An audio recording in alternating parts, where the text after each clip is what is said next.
What's up, everybody? It's the BDR back with another episode of The Gift the Gab right here at Outhouse Productions, Outhouse Records in Kokomo, Indiana. Got another special guest with me today, Odd Unique.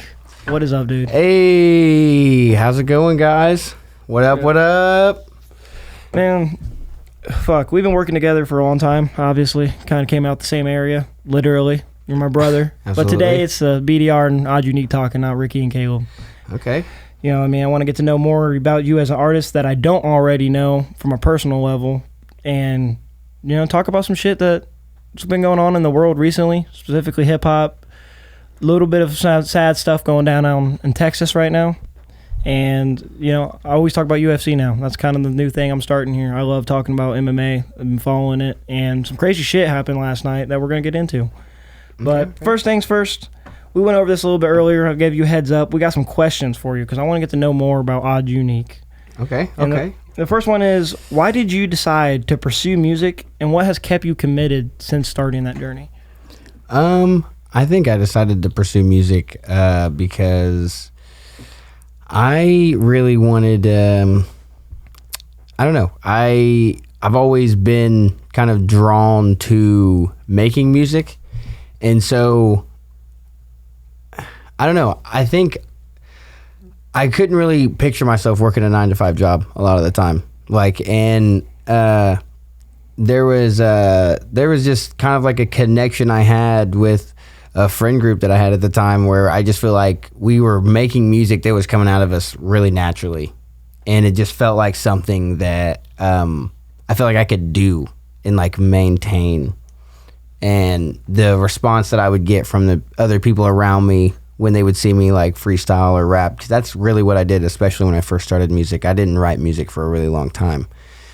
I just feel like that is what kind of like drove me to feel like I could do that.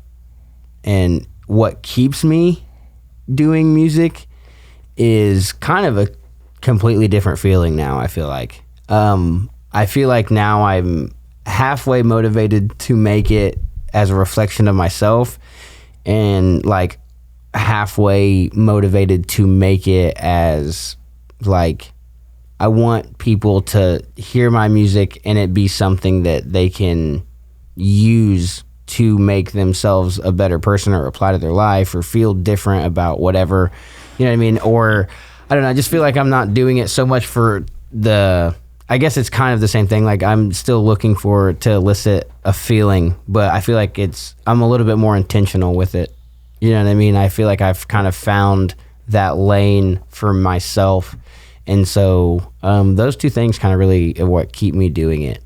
And honestly, it's a great release as being a former drug addict and as being somebody who, like, I just feel like I don't really channel my emotions healthy in other ways. It's something that I can get it out, you know? Yeah, I definitely get that. I mean, for me, I've always said that music is a therapy.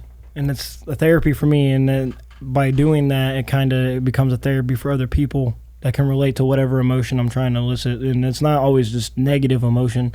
I find myself writing better music when I'm in that mindset because I guess it's it's more intense naturally.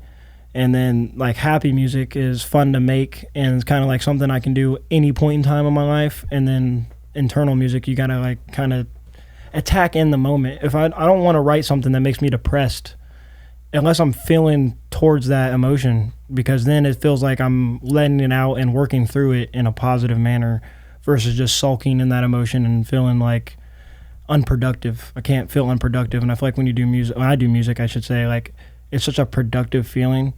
You get to grind your ass off, and it could be a 10-minute grind. I mean, there's been times running I recorded literally in 15 minutes, and it's one of my favorite songs. But I still had to pick the beat, so come up with the process, and I get to see the end result of the finished product when I'm done recording, and know that, like, hey, I did that for me, but there's that one possibility that one person needs to hear that song is going to hear that song. So I can definitely relate to that. But the next question is, we talked about it last episode with Maddie, City of Verses. Okay. You're the man that came up with it. You're the one that put all the other artists on. You picked, did literally everything. And used your tools at your disposal and made it work. So what are your general thoughts and everything about that? So I want to say that I did not do everything but what I mean by that is like, the artists still put in hard work. For sure. Judges still helped me out. Outhouse Definitely. gave us a place to do it. You know, like there was a lot that went into it that made it all happen. And that is kind of like, that's like kind of the point of it. And I feel like, honestly, if you're asking what my feeling is of how I feel about it, I think it couldn't have went any better, to be honest. I think that was a really successful time for like a hip hop community in our local scene. And not only that, but it's City of Verses, so I want to clear up a few things. One, I made it for people to test them on all kinds of facets of the music industry. You know what I mean? Fan base, engagement, judging your own capabilities, and then when it came down to the finale, your live performances and different things like that. And so, but I wanted I wanted these things that it's testing you on to be able to be like usable. So these are all tools, these are all things that you're going to have to do to some capacity to be, I think, relevant in the space. And so I think that it couldn't have went any better, and I am really happy with just the participation from everybody involved. Like it was amazing to see everybody come together and want this thing to work. Like, because at the end of the day, when you do have an idea like that, and you care about it, you can't, like, the fear is you don't know how other people are going to receive it, if they're going to like it, if they're going to care about it as much as you. And I just feel like I got a really good reciprocation of what I was putting back out there. And I think that I'm ready for season 2. And man, like, It's in the fall, right? Yeah, it'll be coming up in the fall. Yeah, I'm excited. And there's things that we're going to improve on and we're going to make better, and I hope to do that every year. And it's been a great experience, dude, and I really hope that people continue to want to participate in it, because that'll only be the way that we continue to grow and get better. Yeah, I'm super excited about it because, it's going to be a different interaction with more people, different artists being competitors. But one of the nicest things about it as a competitor, because for those who don't know, I said it last episode, I competed. I'm claiming 4th out of the 5th. I'm saying I did better than Lane. I love you, Lane. But anyway, top 5, which was bittersweet because I'm naturally competitive. And if you're an artist, even if you know some of your skills are, let's say, less refined, or you lack skill in certain areas that other artists are clearly better at, I wouldn't do it if I didn't think I could win. So it pisses me off internally to not make it and win. So it makes me want to come back just for that alone, because like I will have the self-belief and confidence and drive to be the best. But I also want to I feel like I got to earn the right. I want to be a judge one day. I want to earn that right. And it becomes undeniable once I become a champion. Because if I can win the thing, I go through the thing not once, but ideally just twice. Just twice. Like, you can't tell me I don't know what this is about, because I participated in it and I know what it takes to get to the grand champion. I mean, CBG won this last season, and he'd be a great judge. Artists being judges, and that's another thing. I'm a hip hop artist. I live and breathe this culture. I know this culture, so I want to earn my right. Because everyone wants money and success and stuff, but for me, it's always been about reputation, culture, not desiring the acceptance or approval of my peers, but being undeniable as an artist and adding that notch to your belt. So, and with the group chat and stuff, having that mindset, the 2 finalists, actually top 3 finalists, were all people I was able to get significantly closer to and learn from. So at worst, when you compete, even if you get knocked out in the first round, you get to see what other artists, how they respond to in-moment situations, week-by-week basis. You get to see what you did, quote-unquote, wrong or could have done better. You get to see a sense of camaraderie, because even when you're eliminated, you're still a part of that. You still put your time and stamp of history on that event. And then come live, see the finale, and then you get that itch like, man, I could have been up there. That's what that's going to be like. So it's like very motivating. So I'm super excited about that, and I'm glad to hear that's how you feel about it, because I think the integrity had to be built initially. You know, we all got judges. Everyone's gonna have their opinions. There's worry about bias. There's worry about corruption's the proper word, but it seems a little aggressive because there was none. But it's the internet. It's the way world works. People know there's shady shit most people assume that shady shit will be going on, and none of that happened. Not a lick of that happened, because a lot of people knew each other, and there was some bias that they thought was going to happen, and then for the same reason they thought they had bias was the same reason they got knocked down, because they didn't hit the spot that they need to hit, myself included. It's like, we know what you can do, and instead it worked against me instead of for me, because we know what you can do, so we know that you're supposed to give your best every single round, and I can sense that even if you tried, you didn't do that, because I've heard what could be your best. So it was really cool to see. Well, and another thing that I thought was, I thought everything came together. The thing for me that I will always carry with me, I feel like, is that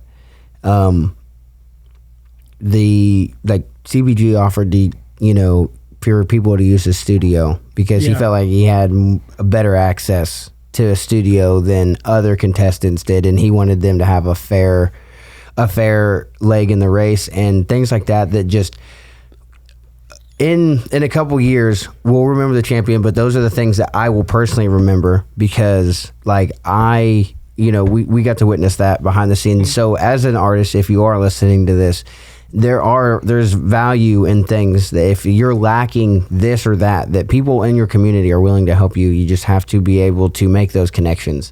And that is something that I hope that City of Versus continues to breed in the future. And as well, I just wanted to kind of put this out there that I am still editing the final night. It's I have a lot of footage, and I'm actually technically still waiting on some photos that were taken that night. So I've kind of been like piecing together what I have, but it is going to be coming out. It's going to be a long video of the whole night, just because I want people to be able to live it if they want to, and relive it if they want to. Also see what they're missing out on. Absolutely. And you're missing out if you're not a part of it in any capacity. And I honestly probably could have saved some time on editing this video if I would have hired Outhouse Productions.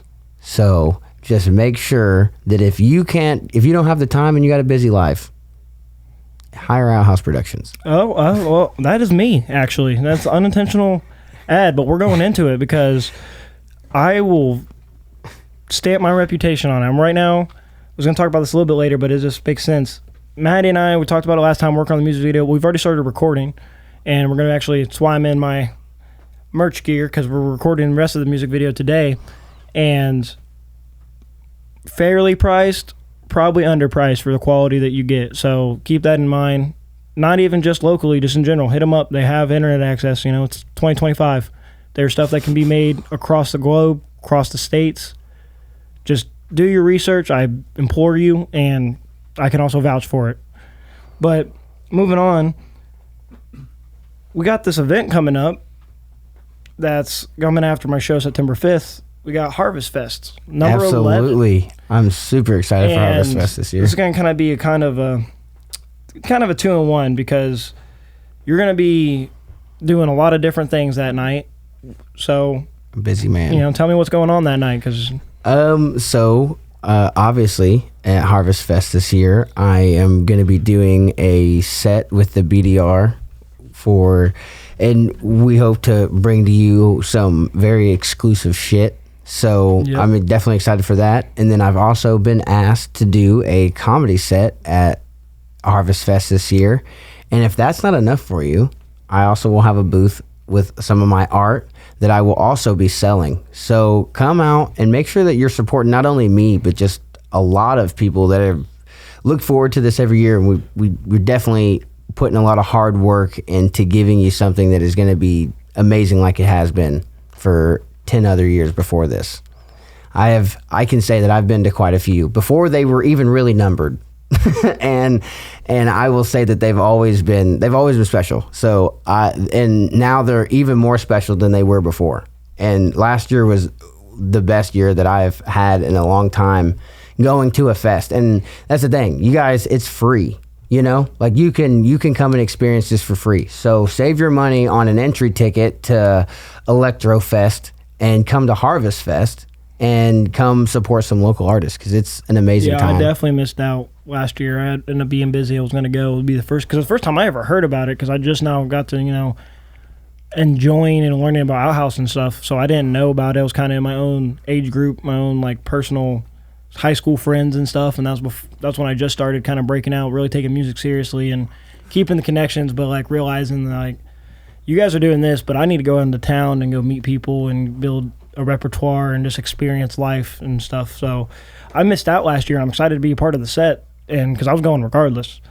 But yeah, we got some new music coming out, some music that if you have come to our shows, you'll know those songs, and if you don't, you'll remember them after the night's over for sure.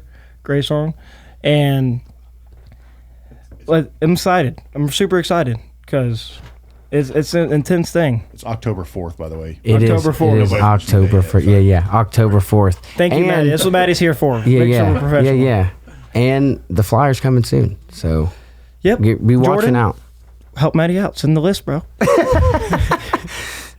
Oh, that's how I know you'll watch this. Anyway. So, yeah, but you also mentioned you're doing comedy on that set, and I've been to a lot of the open mics for Kokomo Press. Shout out your shirt. Absolutely. You've started to do comedy, obviously, getting a set, but it started with the open mics. I was at your second one ever, and I was impressed, Thank you. Tell me about that. I've always been a fan of comedy, and it's definitely something that I've just, like, even as a kid, I've watched all kinds of different stand-up comedians. Growing up, I definitely feel like I watched a lot of TV, television, what I would consider mainstream comedians, like, Jeff Foxworthy, Larry the Cable Guy, Jeff Dunham kind of. And there was some Andrew Dice Clay sprinkled in there. I saw a couple of his specials growing up that I thought were amazing. And obviously Gabriel Iglesias, Cat Williams was kind of like, as I grew up, I don't know. I've always been a fan of comedy, and I feel like I really like being able to, like, I guess I would say, like, read the energy of the room and being able to, like, just make people. I've elicited it through music and being able to. I really, what started it all was I wanted to feel better about talking to my audience in my sets during music. And so I wrote some jokes, and Kokomo Press, obviously now here at Outhouse doing their thing on Thursday, doing the open mic, it kind of allowed me to be able to kind of work on that. And I started getting a lot more, I started getting better responses than I expected from my jokes. And so it's become something that I have wanted to take a lot more serious. Like, I enjoy it. It's become another outlet for me that I can now, like, again, express I can take my time with comedy is the thing. I feel like comedy, I can write a joke a lot faster than I can write a whole song. And not that it's a complete joke, but it's something that I can work on with people. And that's another thing that I like. Right. And so it's definitely kind of opened up, just being a lot more open-minded to, like I said, I've always been respectful of I've always respected the craft. So it's always been something that I've always, like, almost studied in the same way I would music. I would say, like, and I really do. I do like it, and I can't wait to see what else I can do. No, I completely understand that. I get that illicit feeling from, ironically enough, gaming on YouTube, recording videos, live streaming. I like live streams, but I just find myself toning it out, even if it's a good live streamer. I don't know. It's almost trying, even if it's super personal, it's like I know that we can't have a conversation. There's thousands of us, so I'm not interested in trying, versus I know the other content is recorded, and you make it personal because I can choose and pick it up in a one-on-one level and enjoy it in my own time. But I've been watching, you grew up on YouTube and watching it literally my entire life. And I did gaming. They're all unlisted videos now, but I used to post gaming content of, like, when Overwatch 1 was super big and Rainbow Six Siege, and then when Rock Lee got one of its first peaks, I was making content there. So I definitely find myself eventually going down the same lane, kind of like comedy you did with comedy, and not for the same reasons, but pursuing another outlet to allow myself to grow and be a human being. But you kind of went into it a little bit earlier, but I want to get more of a direct question with it. How does your music reflect you personally, if at all? A little bit of like, so that's it. The way my music the way I try to reflect myself in my music really just depends on like what I'm trying to write the song about. For example, in writing my wrongs, I'm trying to like express, like I'm trying to like get out, and I'm getting more personal. But then we have Jimi Hendrix, where I feel like I'm just having to have fun with it. So like it's a reflection of my different interests and my different facets of life. The closer you listen to my music, the more you'll kind of understand things about me. Like I'm a Buddhist, so I definitely, without shoving it down your throat, I sprinkle things like that all the time. Things that to me are like ideologies and things that I try to focus on. So in my deeper songs, I'm always trying to talk about things like that. But I also am a super fan of hip hop, so I like to have fun too. So it's like not everything has to be super serious all the time. So like I really do like having fun with music. Like I genuinely would rather make more fun music than serious music, because I feel like it'll make the serious music hit harder. Yeah, a little bit. It doesn't have to be like, it doesn't necessarily have to be a 50-50 split or higher than whatever. Like I said, I try to write what comes out of me at the time, but I think that it's important to mix it up. I definitely agree, because sometimes you're in a fun mood too.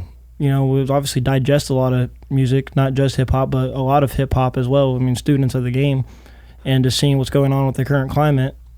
And I have good days, so I don't want to listen to Therapy Session by NF or a Juice WRLD song, because all it does is bring me in a negative mind state or negative topic thought process of a mind state, because I'm like, they're talking about being lonely. They're talking about no family, doing drugs and stuff. And it's like, you can sometimes talk about that stuff. Shit, I can be in a good mood and listen to that stuff, but it's got to be like a high energy kind of stuff. I like to listen to other stuff that's more like party music or workout music if I'm in a good mood, and something that's more upbeat, more, not even the beat being uplifting, but the energy and the overall message that I receive from the song being positive. Like Higher by Eminem off his album. Like I enjoy that song, because it's always talking about doing better than what you think you could have done before. And that general message is, and I think his hook is catchy, so it's fun to listen to it, and he has like upbeat, rhythm and flow on that song, and it's one of those songs I can always go back to whenever I'm in a good mood. Or Switch Lanes is another good song. My buddy Kenny just showed me that recently, and it's like, it's a slow melodic song, but it's feel good. So like I definitely get that. And Jimi Hendrix, speaking of your music, you have an album that's about to hit the 1 year mark. Amorphous. Absolutely. You had it on you. Yeah, that's crazy. Yeah. No, that is super crazy. I can't believe that it's actually coming up on a year. Feels like yesterday. Somewhat, yeah. For me, it feels a little longer than yesterday. It feels like last week, but like, but it does feel like it hasn't been a year. I will say that. And if you haven't listened to it, go check it out. You know what I mean? It's all over the place.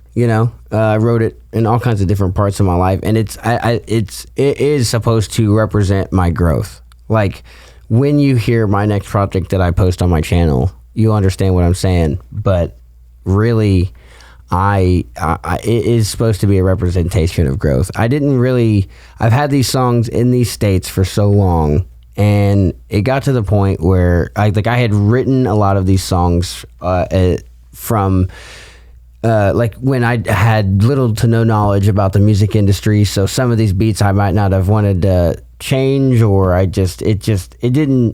wanted to keep it the way it was. Right. And so, for me, I go back to this as just as a starting point.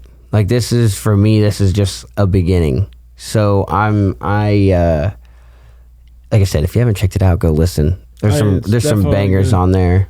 I put a decent amount of time into editing the text on there. It took me a good hour, so you should watch. I'll definitely give it a listen. You can find any song for any emotion. I've listened to it a few different times. Obviously, I'm a fan of your music. What I'm actually like a fan of, I take the time and effort in to listen to. So I've listened to the entire album multiple times, and I'm also on it. So go fucking listen to it. BDR is on it. I'm on there twice. I guess I could. I will drop a breadcrumb that my next album name is called Espere de Corps, which is Spanish for combined effort. So, and that's in the works. That's going to be something that it'll all drop at once. There's going to be no singles. We're just it'll be go all once. Yep. So, keeping on the subject matter of music, which mine changes a lot, but what is your current Mount Rushmore? My current Mount Rushmore of hip hop. Like, do they have so all time, or are you talking about current rappers? They have to be active. No. Alive. Nope. Okay. Free reign. The best of the best. Okay. So for me, it goes. Reggie, Jesse, Tupac, and people are gonna hate this probably, but this is just how I feel about it. My number one is gonna be B.O.B. Okay, just for how he changed my perspective. People, I mean, his mixtape is still one of the most successful mixtapes of all time. Elements? So, yeah, it's fire. So I still stand on that. My number two is probably gonna be. This isn't in any particular order either. I'm honestly probably gonna have to say Kid Cudi. Does that count as a hip hop? Can I count him? I feel like you have to count him. He works with all hip hop artists. So for me, because he like has transcended hip hop, people started listening to hip hop because of him. Like, you know what I mean? He like started a whole new wave, in my opinion, of just the way that he made people feel, the way that he influenced music. I love it. And he wasn't scared to do anything or talk about things that were him. So I feel like that is like you can't deny that for me. And then I had to put Eminem on there because that was a big influence for me just growing up here in the Midwest. Dude, it was amazing, especially for me, like the Eminem Show and Encore. Like growing up, those albums were fucking amazing. I still actively go back and listen to those albums, even though he's made so much music since then that I do enjoy. I liked Recovery. I liked Revival. A lot of people didn't. I did like Revival. I listened to it in prison. So, I mean, when you had it was good. I think you have to take chances in music. I think. Was it his best album? Absolutely not. But it wasn't, in my opinion. I think Relapse is his worst album ever. In my opinion. And then my number 4 is probably going to be Jid, to be honest. Just because, I've only been listening to Jid for probably about 4 years. But to be honest, it has been a good 4 years. I have really enjoyed it. Yeah, you showed me him years ago, and he's really good. He's really good. He's and it's not just his ability for me. It's his, it's his. He really just he'll do anything. He's influenced by so many things, and there's so much that is if you know about jazz, if you know about rock, he's got all of those samples and those kinds of things in his music, and not just samples, but went out especially for his newest album, he went out and got those people from Georgia, so that's what's up, and had them actively on the album. It's all good. We'll be right back. Has this ever happened to you? Are you a fucking dumb shit? New t-shirts from all your favorite bands at shopouthouse.com. Cleans up 69% more spills than other band shirts. Now that's clean. Annoying girlfriend? No problem. Shut up, bitch. Shopouthouse.com. Friend's leg fall off? That's a cinch. Wordplay. ShopOuthouse.com. Apply directly to the kneecap. Make sure to go to ShopOuthouse.com today and get yours.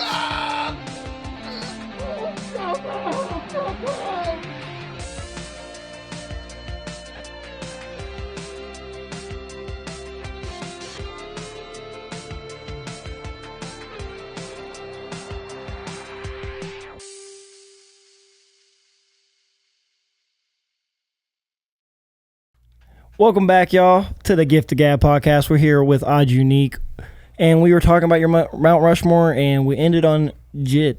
Yeah, no. And why he was. And we're going in depth to that. Yeah, so just a quick recap. B.O.B., Kid Cudi, Eminem, Jid.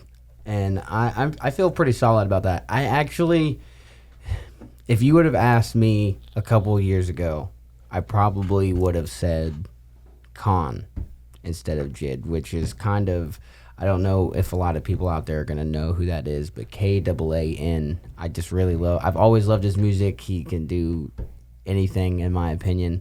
He's done pretty much everything. He's just never really blown up. I don't know if it's just because he doesn't want to, or if it's just because he just never has been in the right place. I don't know, but I just like him. And then it's hard, but yeah. So I'll leave it there because what'll end up happening is I'll keep going back years and be like, and if you asked me 2 years before that, when I do ask you in 2 years, yeah, it might we'll change. Know. Yeah, but no, I honestly, I feel pretty good like that. My those three, Kid Cudi, B.O.B., and Eminem, are pretty much solid, at least for my life. There'd have to be some crazy changes.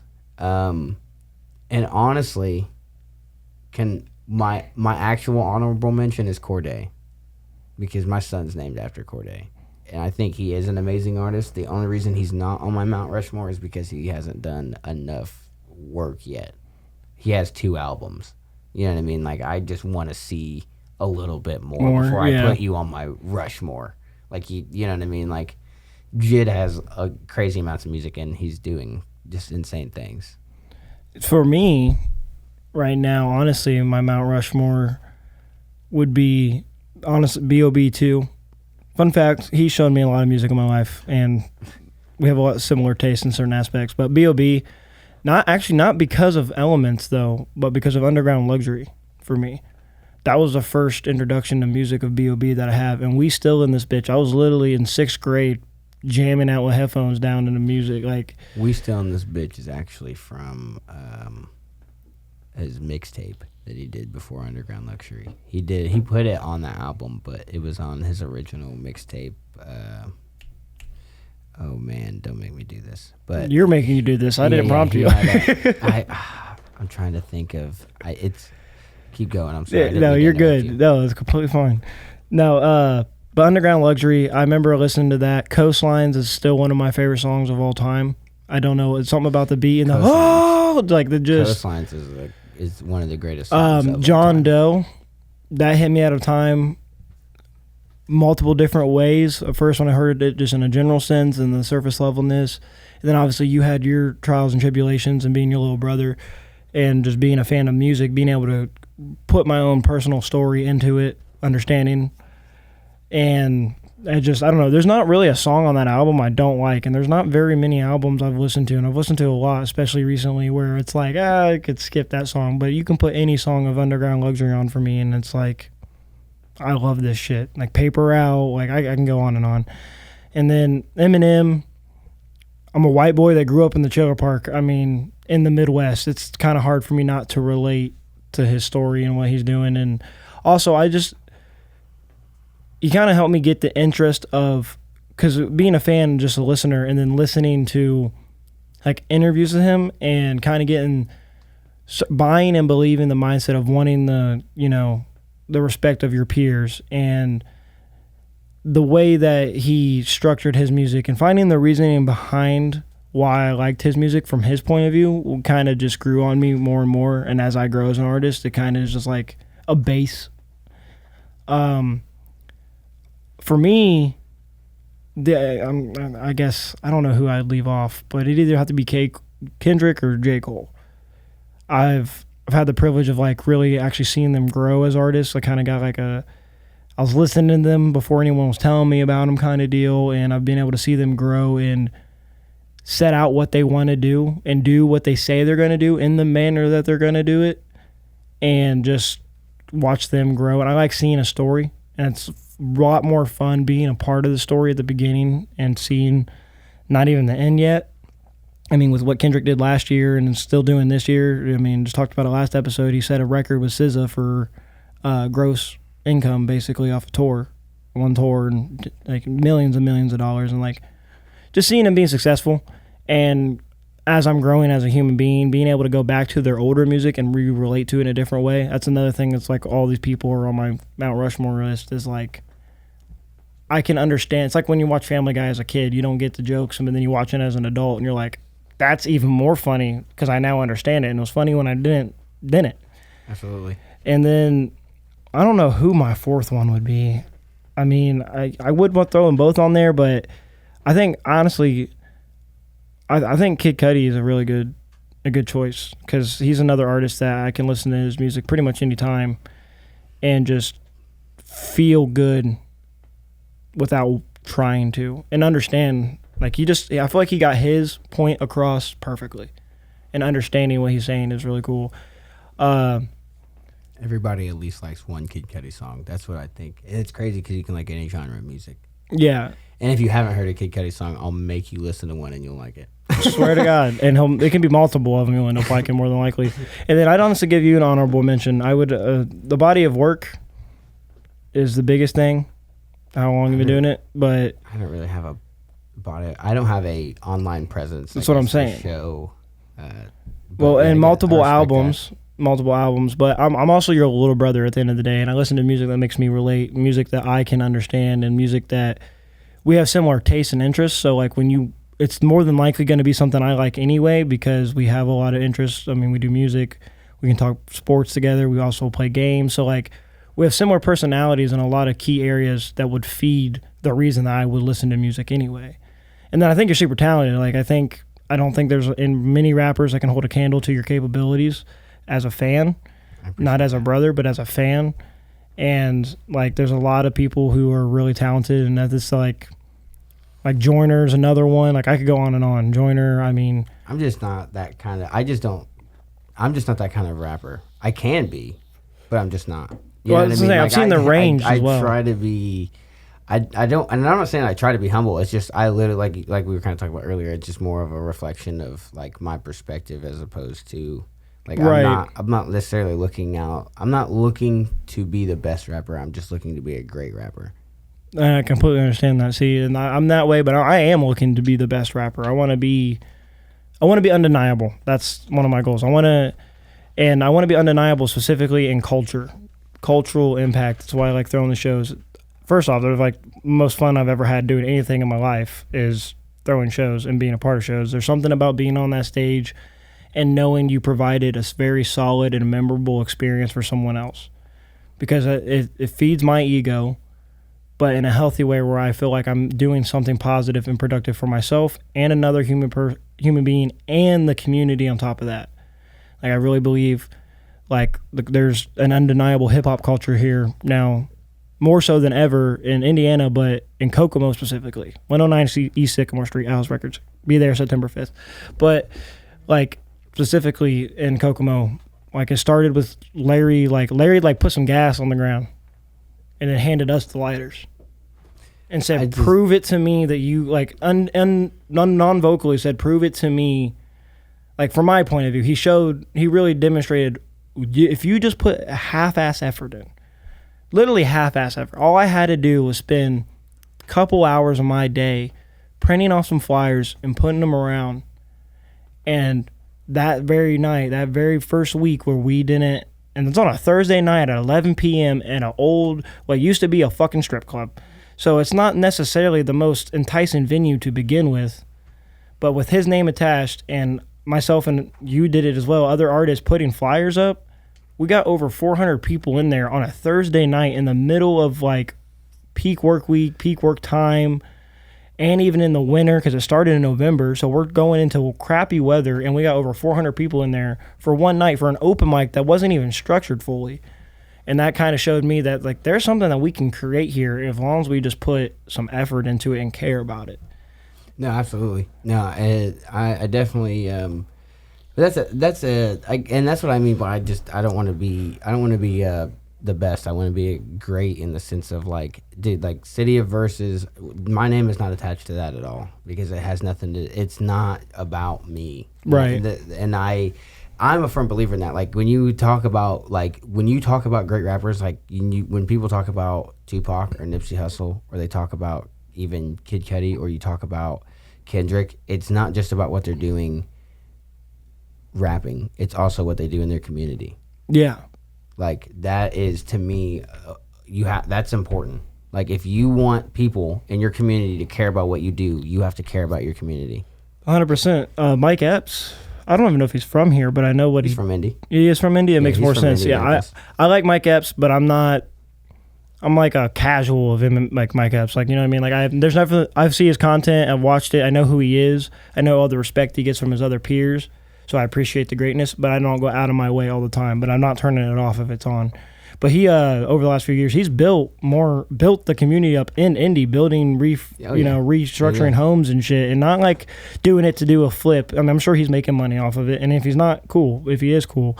But he's like making rundown homes presentable and livable, and like making that community brighter and better. Absolutely. And that made me more of a fan of him. That same day, I was like, when I found that, I was like, all right, I'm watching some Mike Epps today. I'm gonna respect you putting the effort into the area where I'm at. And I don't even live there, but it's still, it's close enough. It's my home. Absolutely. And continuing with shit going on, it's been about a week, but 4th of July just happened. I've never bought fireworks. I bought my own fireworks, lit it up with some friends and family, and that was a cool experience having our own fireworks show. But people are stupid, very stupid. It happens. Shout out 4Extra for being stupid, respectfully. He lost some fingers in a firework accident using illegal fireworks, and Kevin Gates ended up visiting him. This happened over 4th of July weekend. It's been a little bit. I sent Maddie a link, and it's not a very good one because there's a bunch of ads, but now you can see it. There we go. But yeah, he went to LA. He went and visited 4Extra, and it's just some crazy stuff. Just kind of reminder, have fun. Just be smart about it. Obviously, you get drunk, don't drive. You like fireworks, be prepared for the consequences, and probably don't use illegal fireworks. You know what I mean? I mean, I've been kind of saying this. I just, this was probably not the year to be buying fireworks from China with all them tariffs. I would have probably waited until some of that chilled out. It would have been expensive. I just don't know, because listen, I've lit off fireworks. We've all had fun, right? Oh yeah. I've never really been one of those guys that's let them off in their hands. I'm a little more careful than that. But I've been around people that do. Why are you guys holding them in your hand? I just feel like that's the craziest shit. You're holding dynamite in your hand. Stop it. Yeah. Stop it. Yeah, it just wasn't meant to be like a safety thing, but for real though, just be smart. Be stupid safely. That's what I say. If you go get drunk with a bunch of friends, don't plan on driving unless you have a DD, and put shit up that you can't replace, that can get broken. Because Kevin Gates isn't going to come see you in the hospital. Yeah, you're not 4Extra, and you're not us. No, I'm just kidding. He ain't going to visit me either. But I just thought that was cool. Just, it was kind of a highlight to not be dumb. But also Kevin Gates just going out of his way. Show, community, camaraderie. I don't even really listen to either one of their music. I know a few Kevin Gates songs. He cracks me up with his interviews more than anything. I wish I could start a car battery with my bare hands, but I'm not Kevin Gates. So, and other stuff going on right now. I didn't get an article on it, but I keep up in news, like political news and shit pretty regularly, and just current events, what's going on in America.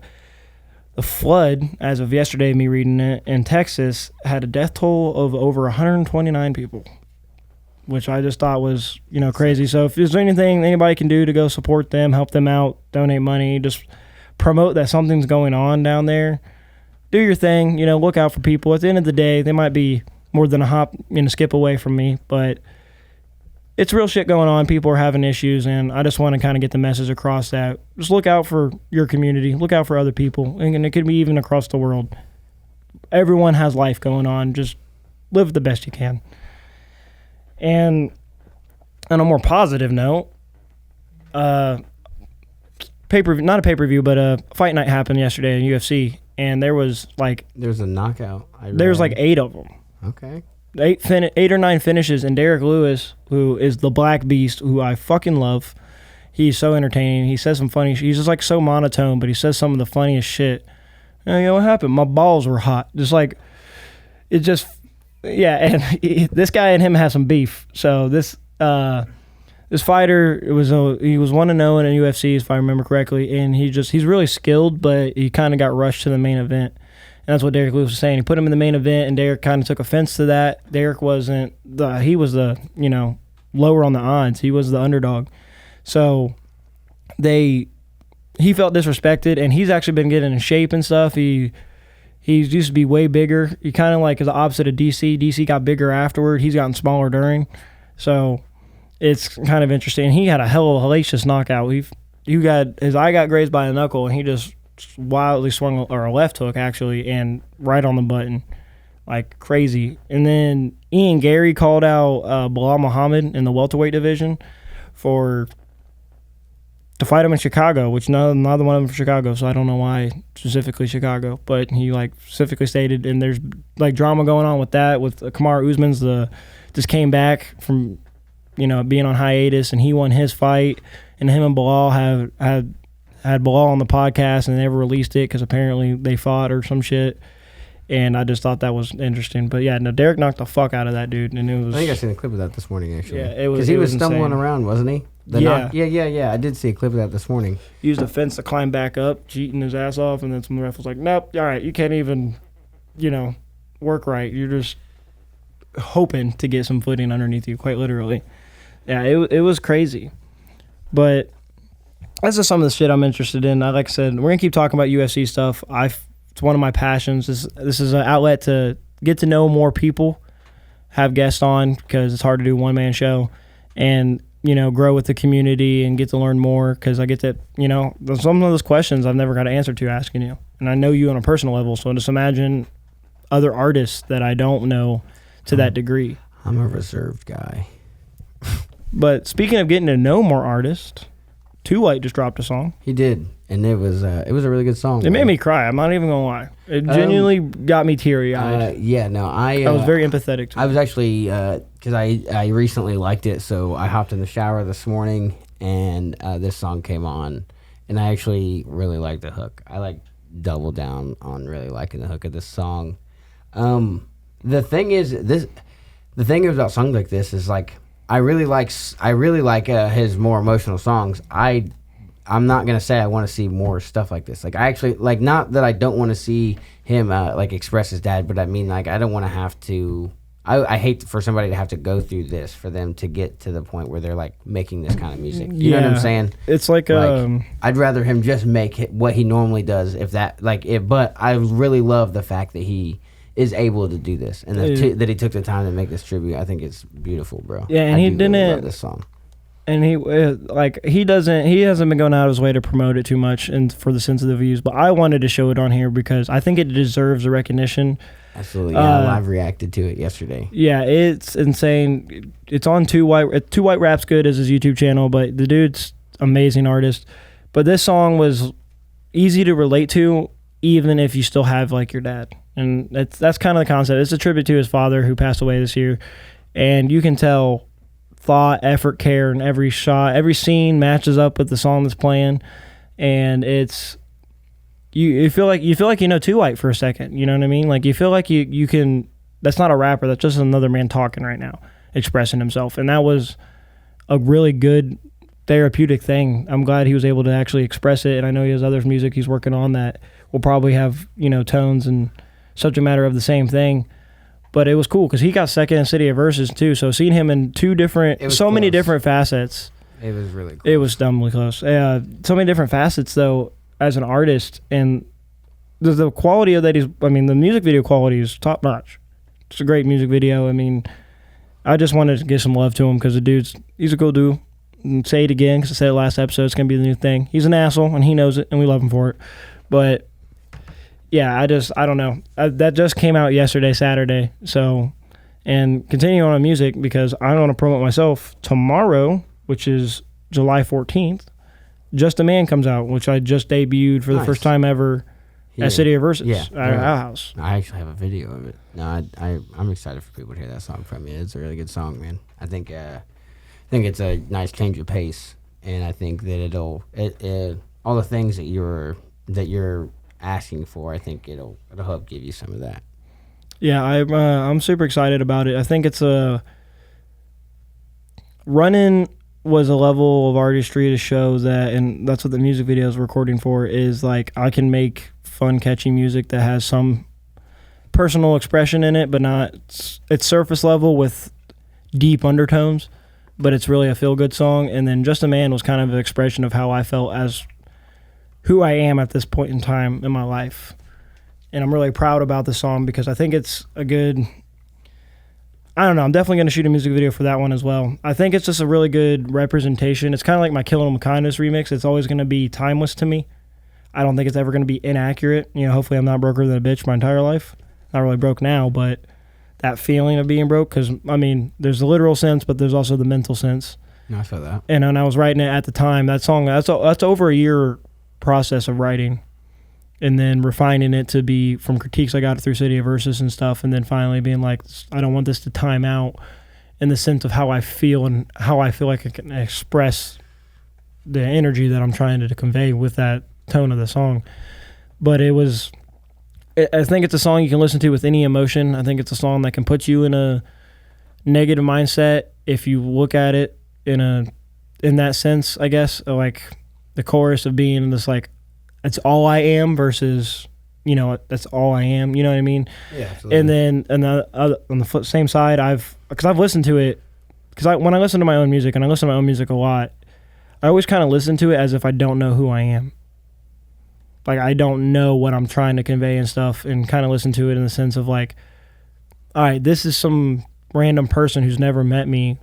How could that make them feel? And then I listen to it in whatever emotion I am at that time to see if I can even pull out of that emotion in the level I wanted to, or do that, you know. And Just a Man, I was been down and I've listened to it and being like, you know, life's not so bad. It's not that big of a deal kind of stuff. So I'm really excited about that song. The cover art is, there's a lot of subliminal messaging in there. I'm looking down in it. It has it has my BDR hat on I'm wearing now.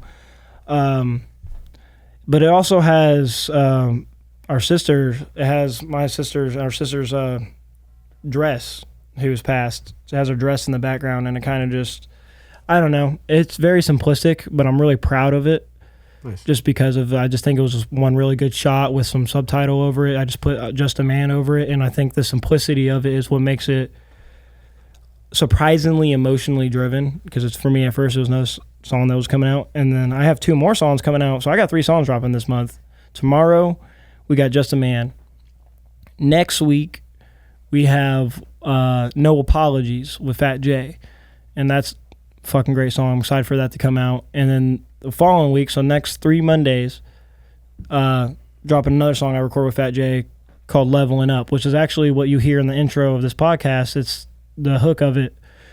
It's very repetitive, but I think these next 3 songs are gonna be the start of people being like, it's not that I get disrespected or anything, but the level of competitiveness and skill level won't look like this to them. It's going to look like this, and now I'm trying to take it here. But I feel like this is going to be like, all right, he's been talking about certain shit he's doing, and now he's really doing it. It's going to be hard to deny. You know what I mean? So I'm super excited about that.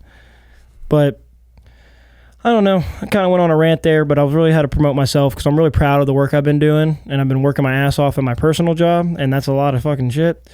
A lot. Pouring concrete is insane. I'm not going to lie. Driving 80,000 pounds with a liquid that's moving nonstop will make your butthole pucker when you have to stop hard a lot. Like, it's... People... I'm going to make another message. Learn how to drive safely for... Like, I don't care if you speed. Just do it smartly. I don't care. Please don't cut off a fucking 80,000 pound truck. Mine, one of my coworkers, a semi driver, a fucking pickup trailer that has a skid loader on the back. Like, I didn't think I was going to get into this, but this is... I'm so serious right now.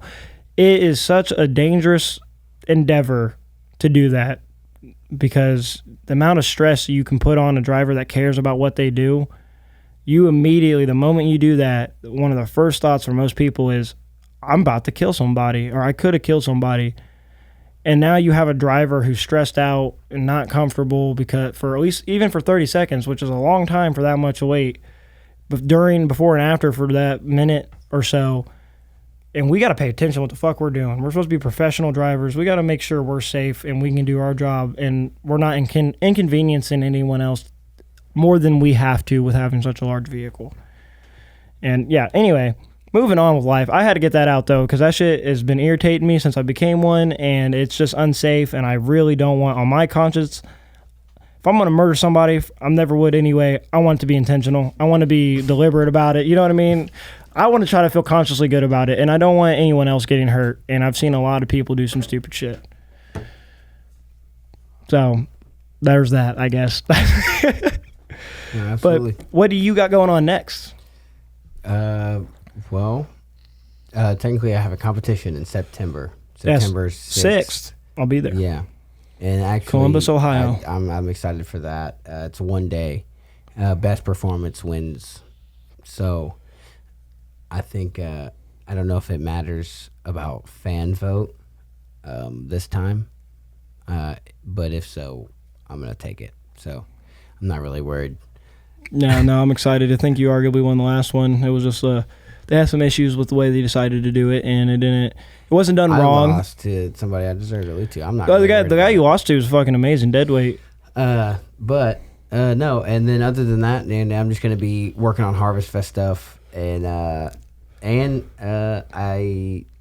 might be in a movie coming up. So be on the lookout. We'll see. Yeah, be on the lookout. Yeah, we got some stuff going on, man. We got a lot of moves going on. Maddie and I today, as of recording, we're gonna go finish that music video, ideally, weather permitting, because fucking Indiana, it might snow in 20 minutes. We never know. It's Midwest weather for you. But yeah, we'll end it there, man. With a quick reminder: be safe, look out for each other. Absolutely. Hey, and check out Thank you, Rick BDR, for having me, and I can't wait to come back. Yeah, we'll definitely be back. We always have more to talk about. So yeah, and check him all out and stuff. Be on the lookout, guys. City of Versus Season 2 is coming out in the fall. Definitely be on the look at that. You're looking at the next champ. Just saying. ODDUNIQUE. Don't be odd. Don't be unique. Be odd unique. And that's been the Get the Gab, y'all. My name's the BDR. We're out of here. Have a wonderful weekend. Peace. Be safe.